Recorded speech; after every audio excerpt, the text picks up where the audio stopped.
نئے سال کی آمد اور ہمارے لیے پیغام۔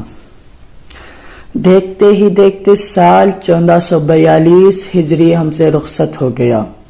ہمیں اس وقت یہ تعلیم دی گئی ہے کہ ہم اپنا محاسبہ کریں کہ ہم نے پچھلے سال کتنے نیک کام کیے، کتنی اللہ کی نافرمانیاں کی، کتنوں کا دل دکھایا، حقوق العباد میں کتنی کوتاہیاں کی۔ ان سب چیزوں کا محاسبہ کرے، کوتاہیوں پر اللہ سے معافی مانگے۔ حقوق العباد کا معاملہ ہو تو متعلقہ شخص سے مل کر معاملے کا حل نکالے۔ نئے سال کے موقع پر ہم عزم کریں کہ انشاءاللہ ہم پوری کوشش کریں گے کہ ہم کوئی بھی اللہ کی نافرمانی نہیں کریں گے، حقوق العباد میں کوئی کوتاہی نہیں کریں گے، آپس میں محبت کے ساتھ رہیں گے، جھگڑا نہیں کریں گے، کسی کا دل نہیں دکھائیں گے انشاءاللہ۔ دوسری چیز، ہم سب جانتے ہیں کہ پچھلے 2 سالوں سے پوری دنیا کرونا وائرس کی وجہ سے بہت بڑی آزمائشوں سے گزر رہی ہے۔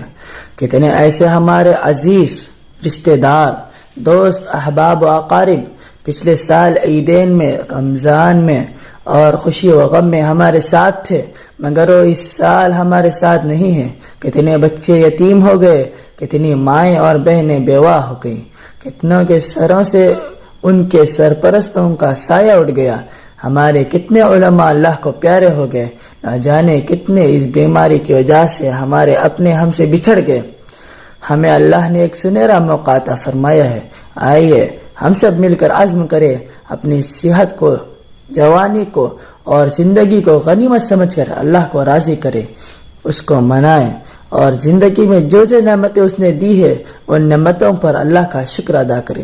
نوجوانوں سے کہوں گا، اپنی جوانی کو غنیمت جان کر کثرت سے اللہ کو راضی کرنے والے کام کرے، نمازوں کی پابندی کرے، بڑھاپے کا انتظار نہ کرے، اس لیے کہ ہم سب جانتے ہیں کہ موت کب آئے گی سوائے اللہ کے کوئی نہیں جانتا۔ کتنے جوان ایسے تھے اور جوانی کے رنگریلیوں میں مست تھے، ارے جو کچھ کرنا ہے کر لو، بڑھاپے میں توبہ کریں گے، مگر ان کی موت کا وقت آ گیا، ان کے سب خوابوں پر پانی پھیر گیا، ان کو توبہ کا موقع بھی نہیں ملا۔ میری دعا ہے کہ اللہ ہم سب کا خاتمہ بالخیر فرمائے، آنے والا سال ہمارے لیے خیر و عافیت کا باعث بنائے، کرونا وائرس سے ہمارے وطن عزیز بھارت اور پوری دنیا کی حفاظت فرمائے، اور ہر طرح کے آفات سے بھارت سمیت ساری دنیا کی حفاظت فرمائے۔